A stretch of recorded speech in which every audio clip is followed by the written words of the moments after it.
Kasamba. Nataka nianze na mambo ya Kasipul. Article 38 of our constitution talks about democratic and political rights. Boyd Were akona haki kama Mkenya mwingine yeyote kugombea kiti chochote chenye anataka. Na watu wa Kasipul nao pia wakona haki ya kuchagua mtu mwenye wanataka. Wewe unaweza kaa hapo piga kelele mingi na una kura ya Kasipul, unafanya tu kazi bure. Watu wa Kasipul wenyewe, they know the kind of a leader that they want. Whether the qualities of a leader that the people of Kasipul needs are vested in Boyd Were, I am assuring you they will elect Boyd Were.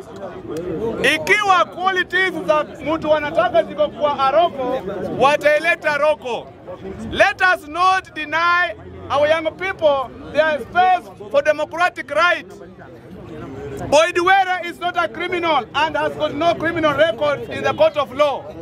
There is no reason why we should actually restrict him from vying from any position. ODM is just a political party with democracy, and they work according to where and when to do their elections. Kwa hivyo hapa naona watu wanapiga kelele sijui Boyd Were is not the only young person in Kasipul to vie for that position. But I tell you like this, how many young MPs do we need from Kasipul? It's just one. Hata tungechagua Otieno na akwe ndio young, bado tungeuliza Otieno is not the only young person in Kasipul. Therefore, watu wa Kasipul mimi nawaambieni hivi, chagueni kiongozi ambaye mnataka. Hakuna mtu ako hapa mwenye ako na kura ya Kasipul, na kama ako nayo hatapiga, atakaa hapa kura zikiendea Kasipul. Choose your leaders accordingly. Don't be directed by anybody. Na mimi ninajua Kasipul ODM itashinda tu, wapende wasipende, wapige kelele wasipige.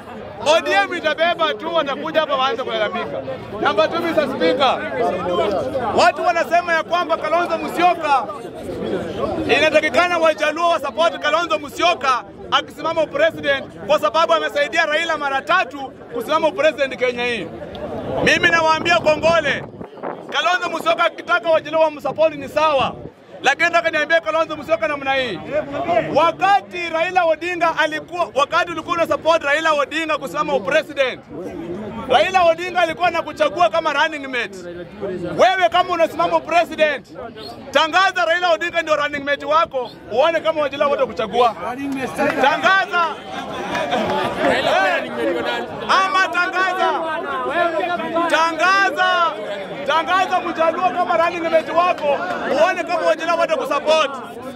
Tangaza mtu kama Babu Owino kama running mate wako, uone kama Wajaluo wote kusupport. You are not supporting Raila Odinga for free. Raila Odinga had even paid you. Pay Raila Odinga if you want the Luos to support you. Rudisha mkono vizuri venye Raila alikuwa amekutunza. Raila alikubeba. Raila was actually paying your bills wakati ulikuwa unasimama president.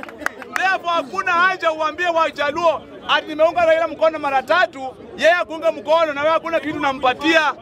Chukua Jaluo moja, patia yeye running mate na uteme Rigathi Gachagua, uone kama Jaluo watakuunga mkono. Kalonzo Musyoka, the reason why huwezi ungwa mkono na Wajaluo it is because uko na Rigathi Gachagua. Tema Rigathi Gachagua, Raila Odinga akuja na watu wote wakuunga mkono, tusonge mbele. Niko na swali. Speaker, niko na swali kwa member.